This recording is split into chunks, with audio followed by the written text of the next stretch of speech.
You will hear a male student talking to a union representative about placing an advertisement to sell a laptop. First, you have some time to look at questions 1 to 5.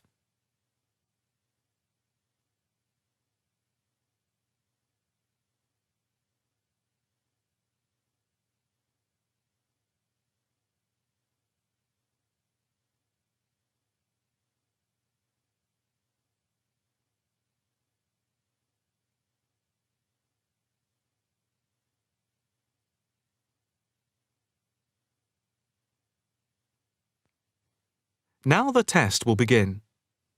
You should answer the questions as you listen, because you will not hear the recording a second time. Listen carefully and answer questions 1 to 5. Hi, I'm Debbie. How can I help? Hi, my name's David. I'm just looking to place an advertisement on the main union notice board to sell a laptop and a few accessories if that's possible. Sure, that's not a problem. I take it you are a member of the Students' Union? Yes, I am. Right then. I'll just get a form up. And as there is no one around and it looks as if it's going to be quiet for a while, I'll just type the details straight into the computer for you. Thanks very much. No problem. Shall we just title it Laptop for Sale? Yeah, okay. Can you describe it generally? Well, it's in very good condition. In fact, it's hardly been used. Why are you selling it, if I may ask? Well, I've got another one which is much lighter, and I don't really need two. I see. What weight is the one you're selling? It's 3.5 kilograms. That is heavy these days. Can you give more details about the one you want to sell? Right. Well, it's an Allegro, and it's got all the latest programs. Okay. What about the memory? The memory is only 0.5 gigabytes. And what about the screen size and the other features? Oh, well, the screen is, well, let's see, it's 37.5 centimetres with a standard size keyboard and a touchpad. But I've got a cordless mouse that I can put in with it if necessary. Well, some people don't like using a touchpad. What about ports or holes for attaching things to the laptop? It's got 2 ports. More modern laptops have more than 2 ports for all the extra attachments. They do. Let's see, what else is important? Oh yeah, the battery lasts for 2.5 hours, which is okay, but not enough for long train journeys. But one thing is that it's not wireless. Right, okay, not wireless. Before you hear the rest of the conversation, you have some time to look at questions 6 to 10.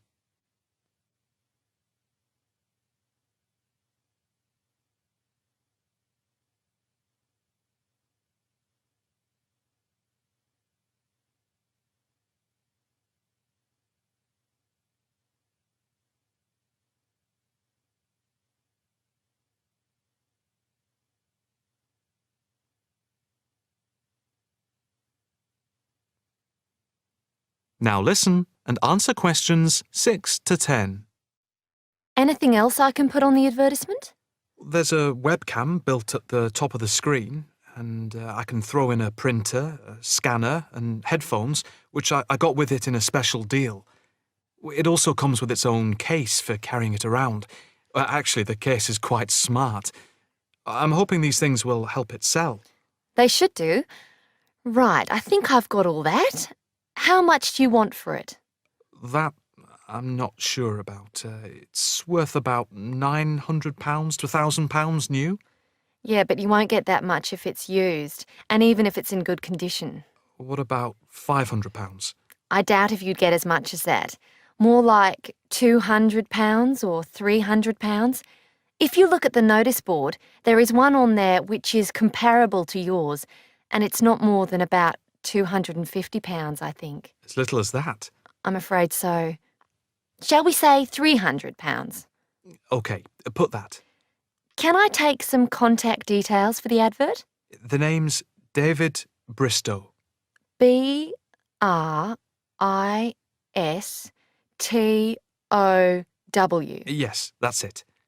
And a mobile or email? Both, if you want.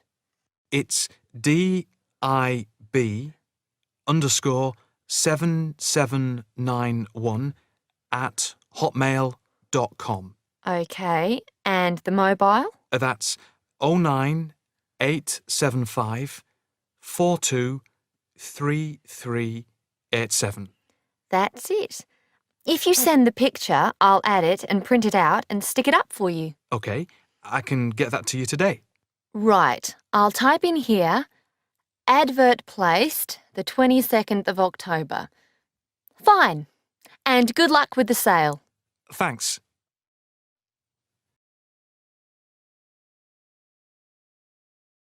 That is the end of part 1.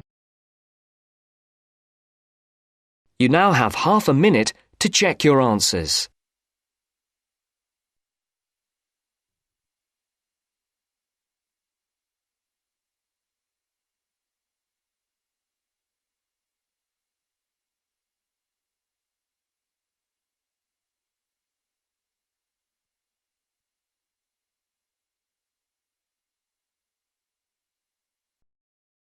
Now turns to part 2. Part 2. You will hear a discussion between 3 people in a university tutorial. In the first part of the discussion, they're talking about city traffic and the motor car. First, look at questions 11 to 14.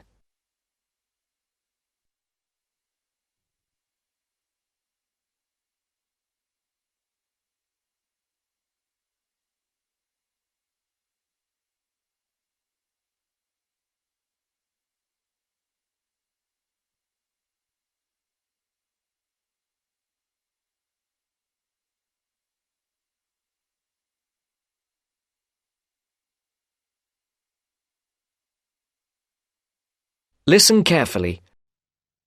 We're very pleased to welcome Professor Isaac Nebworth to our tutorial group today. And he's come to share one of his pet passions with us, city traffic and our Western dependence on the motor car. I believe questions are quite welcome throughout. Thank you. Well, I know you're all very familiar with the superhighway here in Melbourne.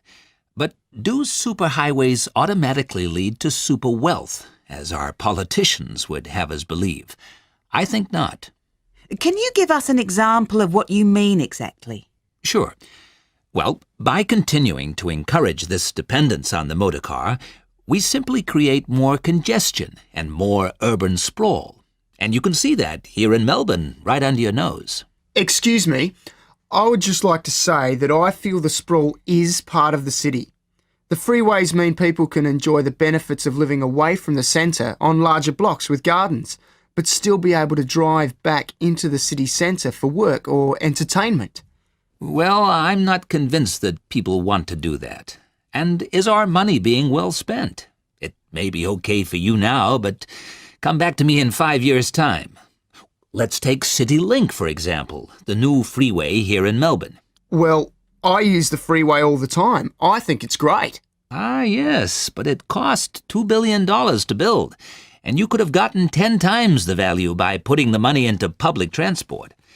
If you give the automobile road space, it will fill that space, and you'll soon find you'll be crawling along your CityLink. But surely you cannot simply blame the car.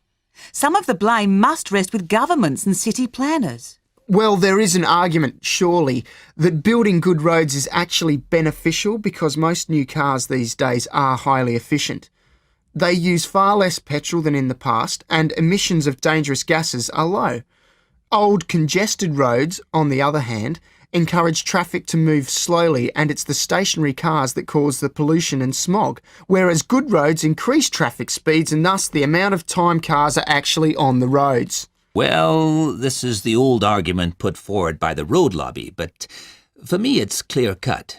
Roads equal cars, which equal smog. Public transport is the way to go. In the second part of the discussion, the professor talks about public transport in different cities. Before the broadcast continues, look at questions 15 to 20.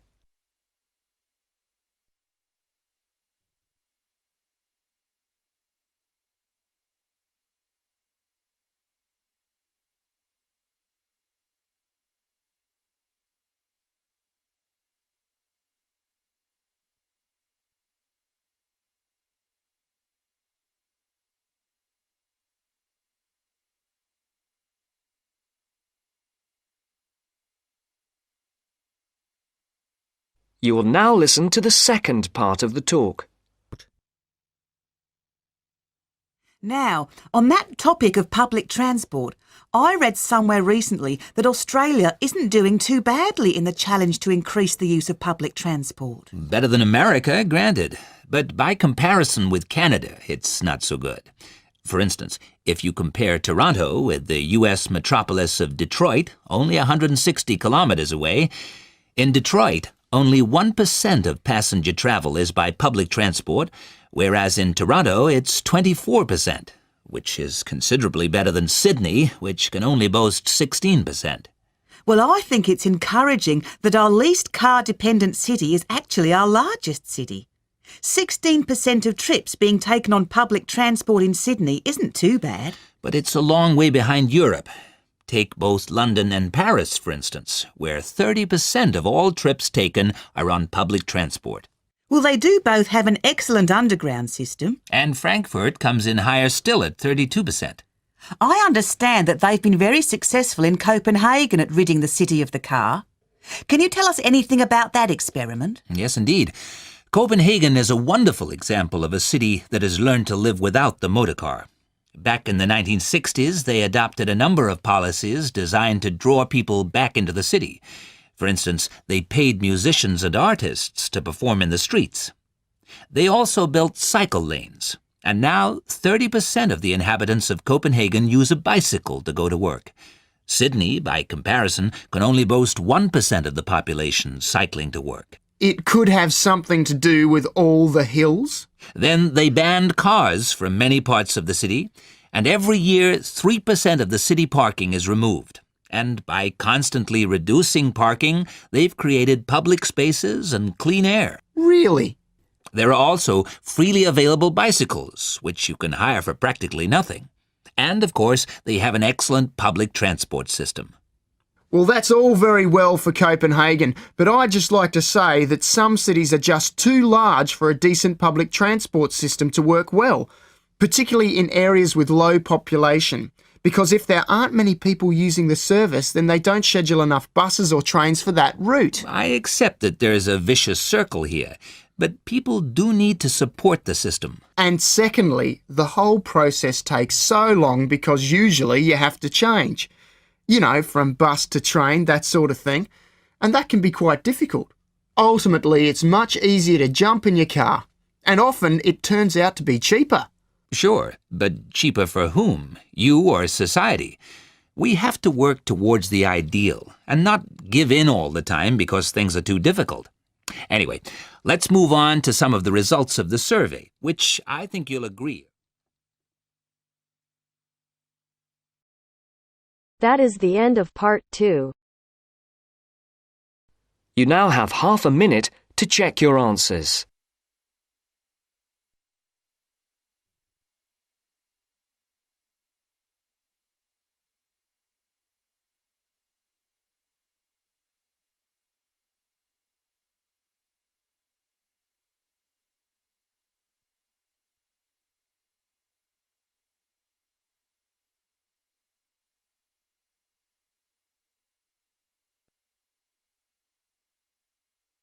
Now turns to part 3. Part 3. You will hear two students, Dylan and Emily, discussing a presentation which they will have to make. First, you have some time to look at questions 21 to 24.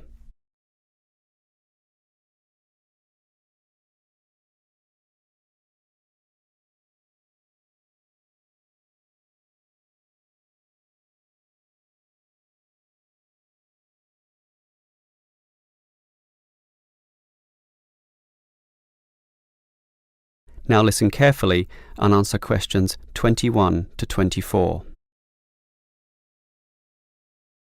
OK, Emily, as you know, we've got to do this presentation together. I know. I'm a little bit nervous about it. Standing up in front of all those people. And what if the presentation fails? What if... Don't worry. I've been reading a book about giving effective presentations. It's not that hard, but the way to do it is certainly not always obvious either. For example, do you know what the most important part of a presentation is? The final summary, I guess.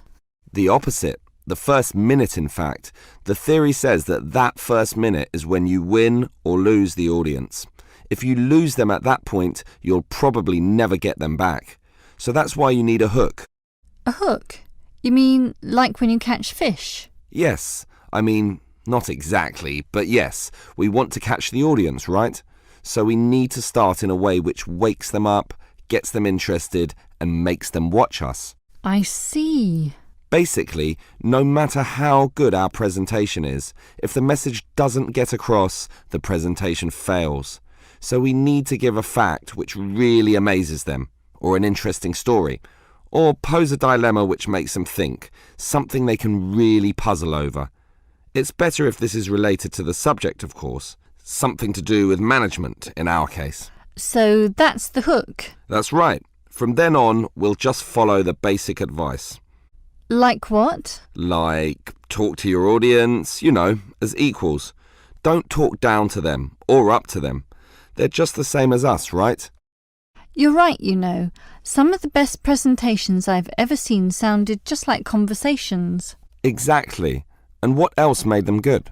Well, the speakers sort of involved me in the topic and issues under discussion by asking questions, by referring to me, by saying you, and, well, basically they were interesting. And they're exactly the tips we'll follow too. It should be fine. Before you hear the rest of the conversation, you have some time to look at questions 25 to 30.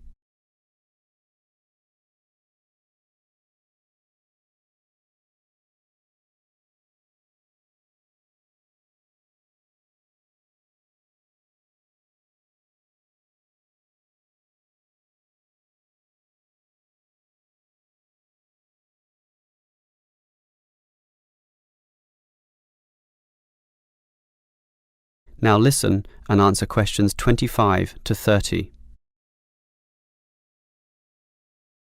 Emily, I think this will be a fine presentation, but how are we going to divide it up? For example, who's going to open it, you or me? Well, I think you have a very natural style, so you should start. This talk has 5 main parts, so you can introduce it and then do part 1. That's the historical context or background to the issue. Yes, then I'll do part 2 about current views. You do part 3 and I'll do part 4, leaving both of us to handle the question time. I'm okay with that. In part 1, I'll probably speak at length about Hoffman's theory, about management styles, and compare differences in culture in relation to the style of management used. That sounds good. Those differences are important and certainly relevant to the current times. Hoffman makes some excellent points too on this issue. That's why I'll follow up with present-day perspectives and viewpoints on this, such as the problems facing today's managers in the complex multicultural workplace, where basically one can no longer assume one is dealing with a single culture in the workplace, but actually a multiculture. That sounds good also. Then I'll take over, discussing the implications and problems of this. I suppose you'll look at the pluralist movement. Yeah, I was thinking about that, but then I changed my mind. I've decided I'll look at the productive diversity argument. It's more interesting anyway, so I'll go with that. Then I'll tell everyone what we've decided is the best business practice, or what is most likely to work in most situations, which is basically ignoring pluralism and productive diversity and linking everything back to Kotter's theory of human universals. Yes, the theory that argues modern management should target the universals of human nature. Right, and that leaves both of us to field questions at the end. Are there any questions we can predict so that we have some good answers ready? About resolving industrial disputes, for example? Well, I'd say that industrial democracy usually surprises people, so we should expect a lot of questions about that. Yes, the theory is that it increases productivity and reduces industrial delays. And results in better decision-making, but that's all theory. Most people would think that industrial democracy is just about unworkable in practice, so let's be ready to explore that issue in some depth, as well as any other related topics, okay? Okay. That is the end of part 3. You now have half a minute to check your answers.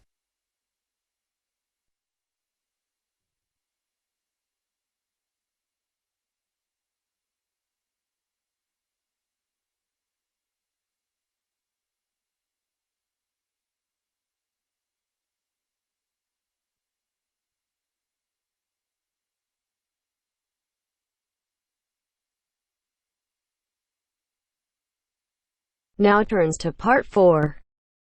Part 4. You will hear an interview with a marketing director. First, you have some time to look at questions 31 to 34.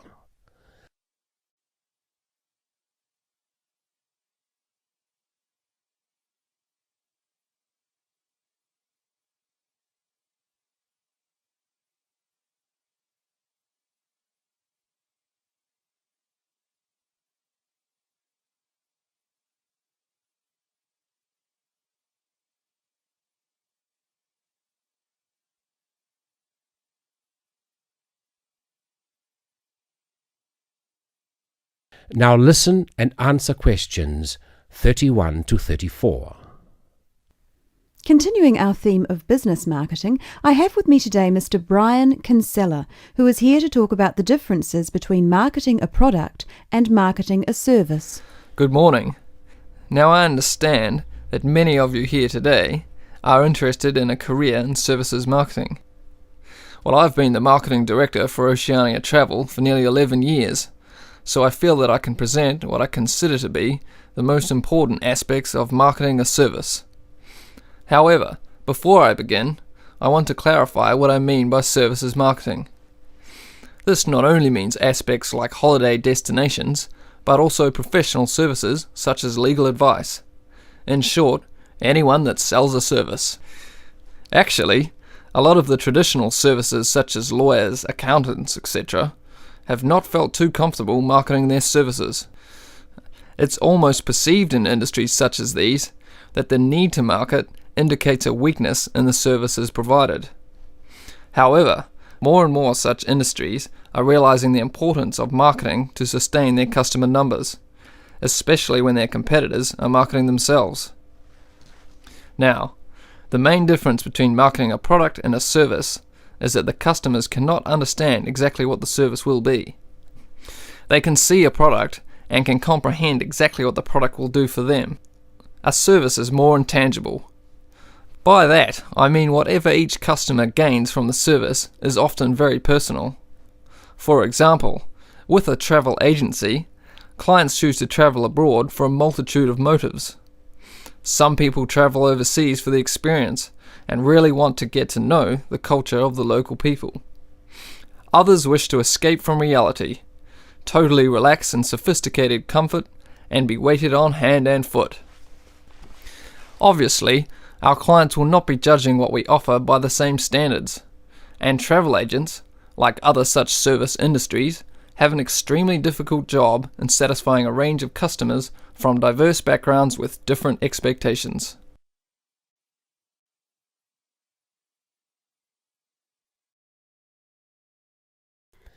Before you hear the rest of the recording, you have some time to look at questions 35 to 40.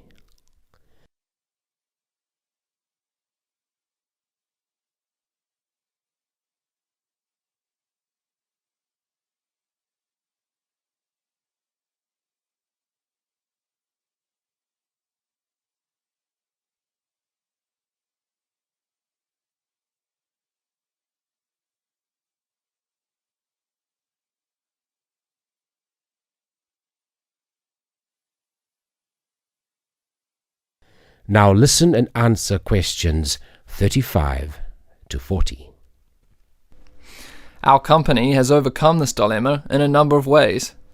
First of all, our travel consultants are given extensive training in customer service and buyer behavior. Our aim is not just to be a profit-making organization, but also to meet and exceed the expectations or dreams of our clients. Our mission statement, in fact, is primarily to offer a service which is above and beyond the hopes of our clients. In addition, we regularly visit the tourist destinations we promote and inform all of our staff about any changes in specific areas. Not only is it important to be fully informed about every possible aspect of the service you are marketing, it is also essential to constantly improve the service offered. At Oceania Travel, we regularly conduct surveys with all of the people that visit our resorts of choice. Any negative feedback we try to remedy at once. Our clients are met by a company representative during their stay, and we have a set procedure for dealing with any complaints. Our clients are not expected to have to approach the hotel reception, as we have a 24-hour contact service direct to our representatives, and this representative should always welcome any customer problems or questions. In the event of a complaint, the representative will then try to remedy the complaint with the hotel. If the problem cannot be rectified by the hotel manager, our representative is authorized to remedy the situation him or herself. For situations beyond the representative's authority, our complaints department is contacted. The complaints department guarantees a solution within the day. If the customer is still not satisfied, they are welcome to approach our head office on their return. So you see that marketing a service is catering more for the client's expectations than anything else, and it is that which makes services marketing a very intricate business. Now that's the end of my presentation, but if there is anything you want to ask, then please feel free to do so. Thank you. That is the end of part 4. You now have half a minute to check your answers.